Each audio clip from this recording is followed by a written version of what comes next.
With Halloween just a few weeks away, I wanted to bring y'all a project that can help with your DIY costumes. Today we are going to make a Wonder Woman tiara out of sparkly foam, but you can use this technique for other characters that have some type of headpiece or crown. Before I show you how to make Wonder Woman's headpiece, I want to show you how it all comes together. We need to cut 5 pieces out of the foam that will look like this. The largest piece is the back piece, and then we will layer the other 4 pieces on top of it to create the design. In the end, it should look something like this. So the first step is to create our design. I'm using a piece of paper, a pencil, and a ruler. I'm lining up against the edge of the paper for a nice straight edge. First, I need to mark the midpoint of the paper edge to create a center line. Since my paper is 11 inches long, I'm going to mark at 5.5 inches. Then I'm using the ruler to draw 3 parallel lines to create 3 sections. These sections are about 1/4 inch to 1/2 inch apart. Next, I'm going to add the big triangle shape on the front by drawing 2 lines. Each line should run from the top parallel line along the edge of the paper to the midline. If you want to ensure accurate symmetry, you can create 1/2 of the design and then fold it in half and trace it onto the other half, or like I'm doing, you can just aim for roughly equal without being exactly precise. Once I've drawn those lines, I use them as a guide to sketch a rounder curve on each side.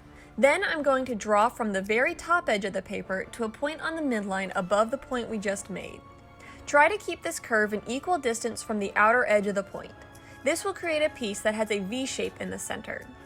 Then I'm going to draw a line parallel between the edge of the paper and the topmost parallel line.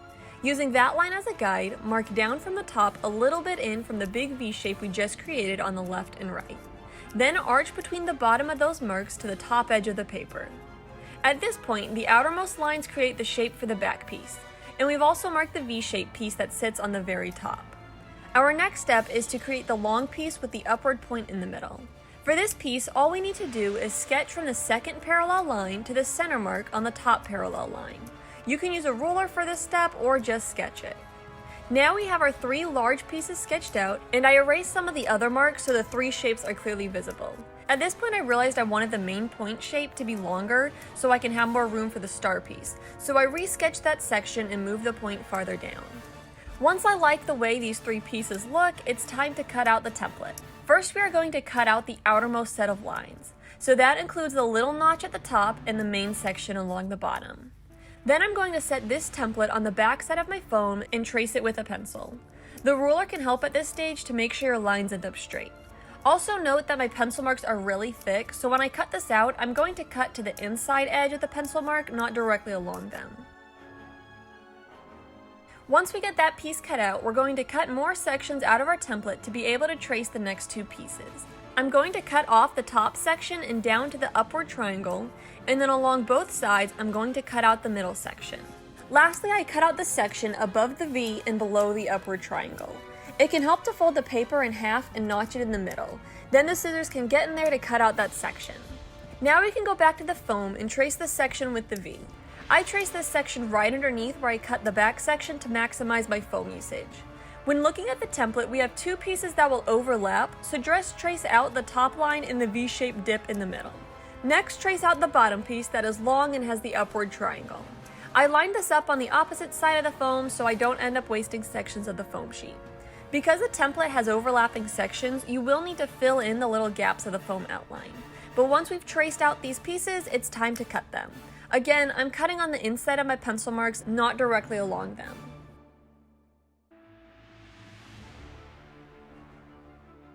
If we look at our 3 pieces, we can start to see the headpiece coming together. The large piece is the back, then we add the piece along the bottom edge, and on top goes the V piece. The last 2 pieces we need to create are a little triangle and the star. First, I traced the V section of my paper stencil onto another piece of paper. Then I sketched a triangle shape so that it looked balanced on the template. After I cut out the triangle, I laid it on my foam pieces to make sure it was the right size. I didn't include this in the video, but it took me 2 attempts to get the triangle to be the shape that I wanted. So that's why we're making our designs first in paper, so we can make sure everything looks right and avoid wasting foam. Again, once I liked my paper template, I traced out the triangle on the back side of the foam, cut it out, and checked the fit with my other pieces. This piece goes above the bottom line and underneath the V. Last up is the star piece, and honestly this is the hardest to get right in my opinion. I'll explain my method, but probably the easiest way would be to find a picture of a star online, or go to somewhere like Canva and find a free star graphic, print that out from offline, and use that as your template. But if you want to do it the hard way like I ended up doing, I took a piece of paper, folded it in half, and then in half again. Then I sketched half of the top point, half of the side point, and the little point in between. I cut through the folded paper, and when I unfolded it, I had a nice little star shape that was way too big. So I refolded my template, cut it down a bit, and rechecked the fit. It looked good enough to me, so I traced it onto the foam and cut it out. This part was a bit tricky to trace and cut because of all the detail, so it ended up a bit uneven. I did a bunch of extra trimming after I cut out the star shape until I was happy with the look. I stacked all 5 of my pieces to check how they fit and decided that it was looking good. So now it's time to get out the glue and a bunch of clothespins.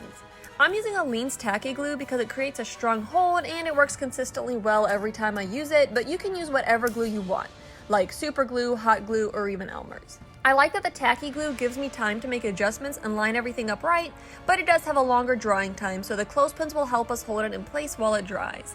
But this step is pretty straightforward. We're putting glue on the back of a piece and then sticking them together. I'm going to start by gluing the long piece with the upward point onto the main back piece. Since this is glitter foam, we need to make sure we use plenty of glue so it sticks, but try to avoid adding so much that it oozes out the side.